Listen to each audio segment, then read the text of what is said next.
Hi there, I'm Jennifer, just your average straightforward person with quite a tale to share. It's a story of heartbreak, resilience, and unexpected strength. A few years ago, life threw me a curveball I never saw coming. My husband Frank and I were living what seemed like the perfect life.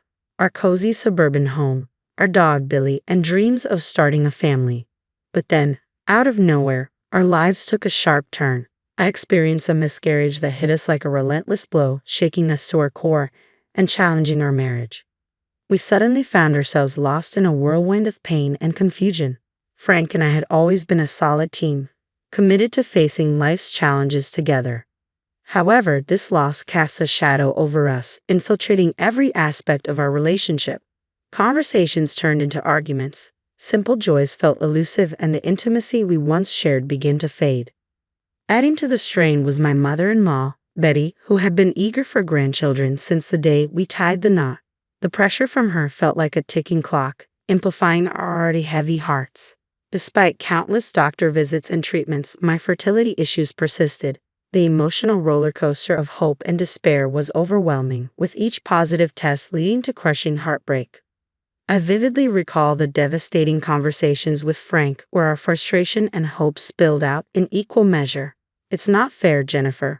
We've tried so hard," he'd say, his voice thick with disappointment. "I know, Frank. I never wanted this," I would reply, feeling the weight of our shared dreams crumbling around us. Life seemed determined to challenge us, and with each passing year, the burden grew heavier. Friends and family offered their support, but the journey of trying to conceive remained daunting, a profound weight that loomed over us, growing more burdensome as time marched on. Yet through these trials, Frank and I discovered the depths of our strength and the resilience of our bond. Our path wasn't easy, but it was ours, filled with lessons about love, hardship, and the intricate journey of life. It didn't go unnoticed by friends and family that we were still childless. Their well-meaning inquiries about when we might welcome a little one often felt more like pressure than support. But Betty took it to another level entirely. Every family gathering with her turned into a relentless interrogation about our plans to start a family. It often felt as if she were pointing the finger at me, as though the absence of children rested solely on my shoulders, especially given my fertility struggles. "Jennifer, it's so lovely to see you. How have you been?" Betty would begin sweetly. "I've been good, Betty. Thanks for asking," I would reply, bracing myself for what came next. "Any good news to share? How about a little one on the way?" "Betty, we've talked about this. We're still trying, but it's not that simple," I'd respond, trying to keep my frustration at bay. Trying to keep my tone light. "Oh dear, are you sure you're doing everything right? You've been married for quite some time now. Maybe it's time to see a specialist." "Yes, Betty, we've seen specialists. We're doing everything we can. It's just not happening as easily as you might think." "Well, maybe you should try some natural remedies. I've heard that herbal teas in certain positions can help. I really want a grandbaby." "Betty, this is a private matter. We're handling it the best we can," I'd insist, hoping to steer the conversation away. "Oh please, private? We're family. We should be able to discuss these things openly."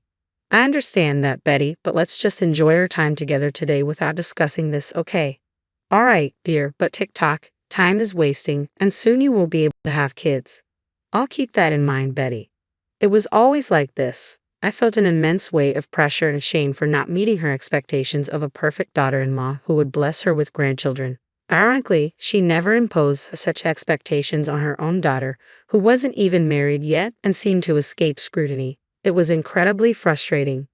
This period in our lives was tremendously challenging. The pressure from Betty only continued to build, and it felt like she was constantly holding my fertility struggles against me. I could see the strain it was putting on both Frank and me. I suggested adoption several times, but Frank was adamant about having a biological child, which led to heated arguments between us. The tension from these discussions, coupled with external pressures, made everything even harder. I expressed to Frank how painful and unfair it felt to distinguish between biological and adopted children. As to me, all children deserve love equally. Yet he remained focused on having a biological child, a desire that weighed heavily on both our hearts. I couldn't shake the thought of the countless children out there longing for a family, which only deepened my sadness. As for Betty, her attitude escalated to overtly harsh territory. She relentlessly blamed me for her inability to have children, as if my fertility issues were something I could resolve with a little more effort. It created an unbearable situation where I was fighting to preserve my marriage while enduring constant judgment and reproach. It was an emotionally draining ordeal. Betty never hesitated to express her dissatisfaction. "Jennifer, you need to fix this and fast. You're the reason we don't have any grandchildren yet," she'd confront me. "Betty, I've been trying everything I can. It's not as simple as you think. I'm dealing with fertility issues," I'd reply, my patience wearing thin. "Well, you need to try harder. We can't let our family line end with you," she retorted, her fixation feeling almost dystopian, as if she expected me to fulfill some sort of Handmaid's Tale scenario.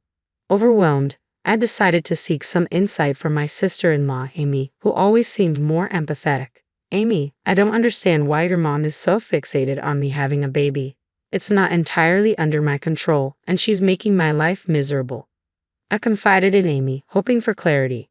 "Jennifer, it's not just about grandkids," she hesitated, hinting at something deeper. After some coaxing, she revealed her troubling thoughts. "I overheard Mom talking to some family friends. She's worried that Frank might leave you for someone younger, someone who can have kids." "What? Frank would never do that. Why would you even think such a thing?" I was shocked. "I know you believe that, but remember, Frank was quite the ladies' man before. I didn't want to say anything because he's my brother, and I'm loyal to him." "You're lucky I'm even sharing this with you," Amy admitted. "Honestly, I think Mom might have a point." "Yeah, Jennifer, time is ticking," she added, echoing the harsh reality looming over us.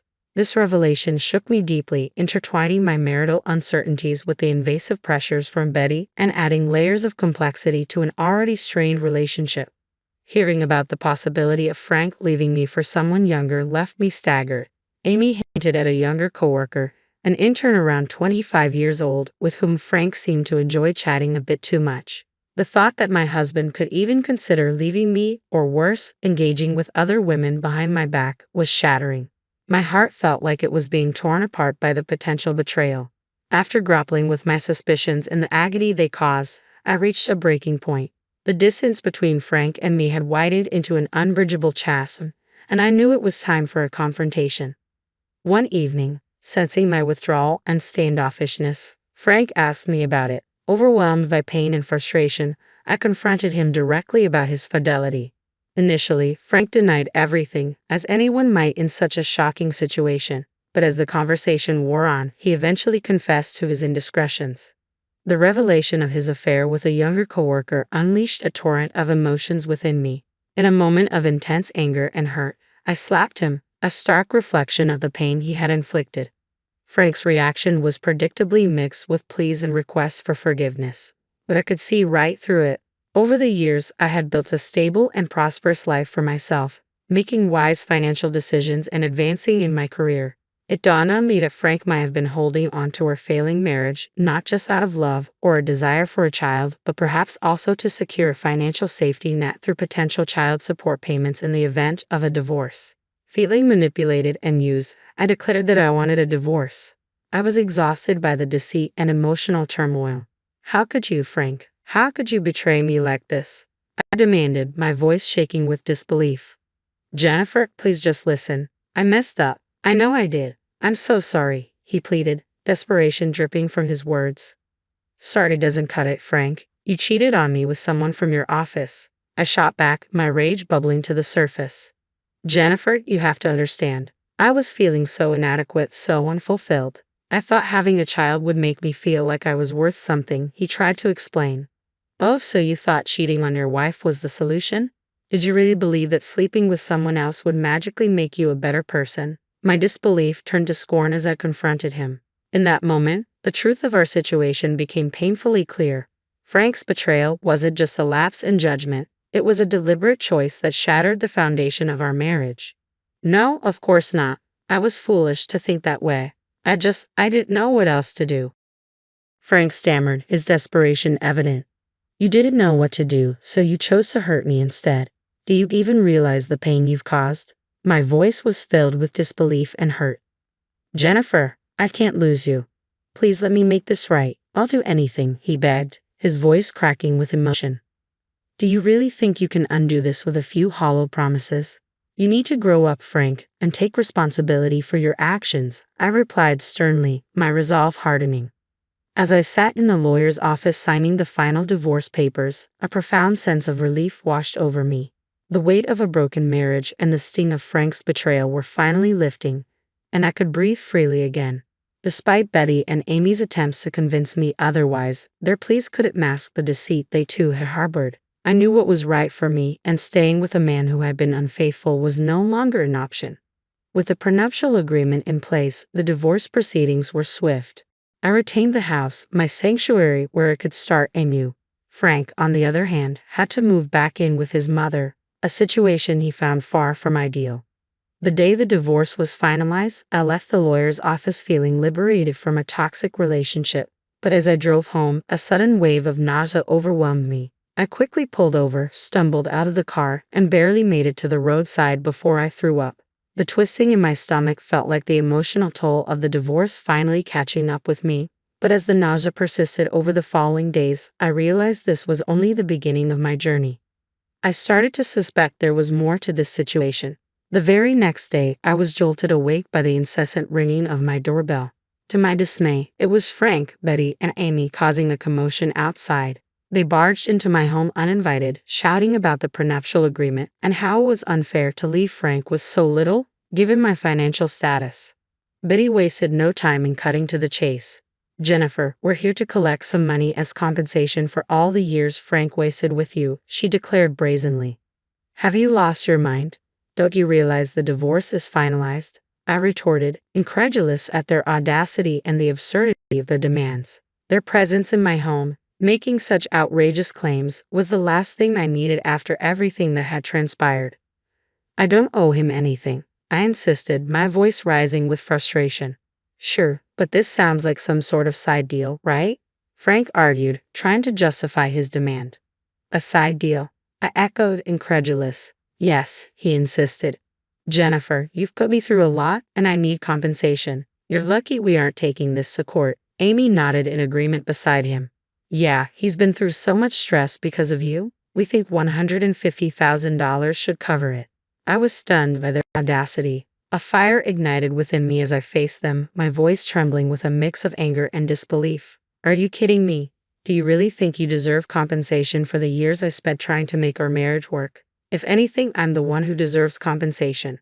I knew Frank was practically broke and had no way to pay me anything, yet here they were, attempting to bully me into giving them money. Refusing to be intimidated, I declared, "The whole point of a prenup is to protect my assets. You need to leave my house immediately." But then a plan began to form in my mind, one that would truly shock them. "Wait just one moment. Before you go, I need to show you something." My heart pounded in anticipation as I hurried upstairs. When I returned, I held the pregnancy test in my trembling hand. Their eyes widened with shock and disbelief as they saw the positive result. As they passed the test around, I explained, "I threw up last night and decided to take the test on a whim." The result was unexpected, to say the least. Later today, I have a hospital appointment to determine how far along I am. Frank, Betty, and Amy stood there, jaws practically on the floor, unable to comprehend the twist of fate that had just unfolded before them. "You know what, Betty, Amy? Karma is a real piece of work, and I guess the universe decided it was time to bless me. I'm having a baby, but I'm no longer tied to any of you.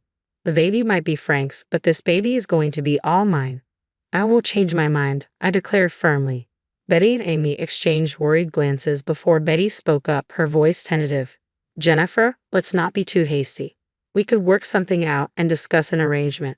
Frank finally found his voice, mumbling incoherent apologies, his eyes brimming with regret. But I wasn't interested in any of it. I had endured enough of their manipulation and toxicity. No more arrangements, no more excuses. Get off my property, all of you, before I call the police. "I'm done with this toxic circus," I stated resolutely, my decision firm. I could feel their desperation to change my mind. But after years of their emotional pressure, I was unwavering. I had built an emotional barrier that wouldn't be easily breached. In our tense standoff, Betty broke the silence, her voice tinged with desperation. "Jennifer, you have to understand that we care about this family. We want what's best for you and the baby. Frank may have made mistakes he knew about. By the way, but that's not important right now. He's the father, and he has a right to be in his child's life. Yeah, Jennifer, you know how long we've been waiting for this. We can make this work. Trust me, she continued, trying to persuade me. I sighed, struggling to keep my composure. I understand your concern, but what you fail to grasp is that Frank's actions caused this rift in our marriage. He cheated on me. Betty, you're a smart woman. I'm sure you don't even believe what you're saying. You three are just trying to get into my life to access my money. That's ridiculous. Yes, I agree you're taking this too far, Frank chimed in, his voice shaky. Jennifer, I messed up big time. I regret what I did, and I'm willing to make amends for the sake of our child. Can't we try to work this out? I looked at him, my eyes filled with a mix of anger and sadness. Frank, this isn't just about your infidelity. It's about years of emotional manipulation and pressure from your mother and sister. I've endured so much because of your family, and I can't go back to that toxic environment. Amy tried a different approach, her voice softer, attempting to sound conciliatory. Jennifer, we admit we made mistakes too. We were too pushy, and we're sorry for that. But we only wanted what was best for you, even if we went about it the wrong way. Please, for the sake of the family, reconsider. But I wasn't swayed. Sure, Amy, but it doesn't change what happened. I've made my decision. I want a fresh start for myself and my child, away from the constant pressure and guilt trips. So, thanks, but no thanks. Clearly frustrated, Betty raised her voice. You're being unreasonable, Jennifer. You can't just cut us out like this. I took a deep breath, my patience wearing thin. I can and I will. My priority now is the well-being of my child, I asserted firmly. Their attempts at reconciliation felt shallow, and their motives were transparent. In that moment, I knew I needed to stand strong, not just for myself, but for the future of my child, free from the turmoil and the strings attached by Frank and his family. I've decided not to expose my child to such a toxic environment. You all need to leave. I won't change my mind, I stated, my voice resolute. Amy's eyes filled with tears as her voice trembled. Jennifer, please don't do this. We love you and want to be a part of your life and your baby's life. As I had mentioned before, you can have a relationship with the baby, but I will not compromise my happiness and mental health for anyone. Please, I don't want to repeat myself. I struggled to maintain my calm. Frank, who had been quietly weeping throughout the conversation, finally spoke up, his voice cracking with emotion. Jennifer, please reconsider. I'll do whatever it takes to make things right. I'm sorry about those girls. They meant nothing. I looked at him, feeling a pang for the man I once loved. Frank, it's too late for us. But you can still be a good father to our child. Just remember that actions speak louder than words. With that, I turned and walked away, locking the door behind them.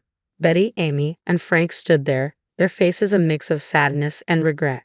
It was time to start a new chapter in my life, one where I could breathe freely without the weight of their expectations and demands. Life had indeed taken a turn for the better. I had my beautiful baby girl, the center of my universe. She was healthy and thriving, a source of immeasurable joy.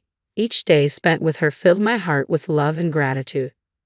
I decided to allow supervised visits with Frank, Betty, and Amy, believing my daughter deserved to know her father and connect with her paternal family. However, I set clear boundaries, expecting them to be respected. Yet every visit seemed to come with the same chorus of pleas and accusations. They insisted I was being selfish for not reuniting with Frank. The pressure and guilt tripping were relentless, wearing down my patience. One day, during another supervised visit, the familiar arguments erupted. Betty and Amy launched into their usual tirade about how I was tearing the family apart, claiming I was depriving my daughter of a complete family and that she deserved to have her parents together. I had had enough. After gently placing my baby girl in her crib, I turned to face them, my voice firm yet weary. I've been patient, I began, ready to reassert my boundaries and defend the peaceful life I had fought so hard to create for my daughter and myself.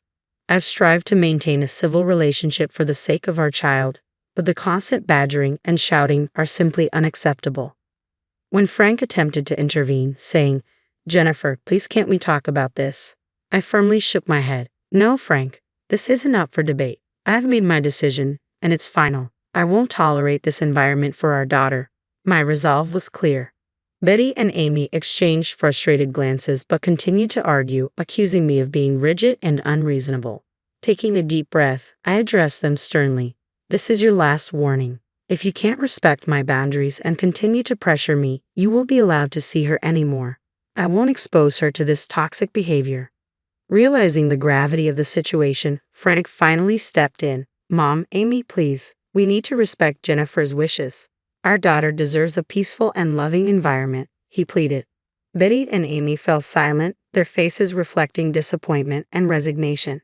It seemed they finally understood that their constant interference was only pushing them further away from their granddaughter. From that day forward, our visits became more peaceful. While they still harbored hopes for a reunion between Frank and me, they no longer pressed the issue. Although I could tell they were still remorseful, my focus remained elsewhere. I had more important things to prioritize: the well-being and happiness of my daughter, who continued to thrive. She was surrounded by love from people who genuinely cared about her well-being and mine. The change in dynamics allowed us to foster a calmer, more nurturing environment, free from previous tensions and conducive to her growth and happiness.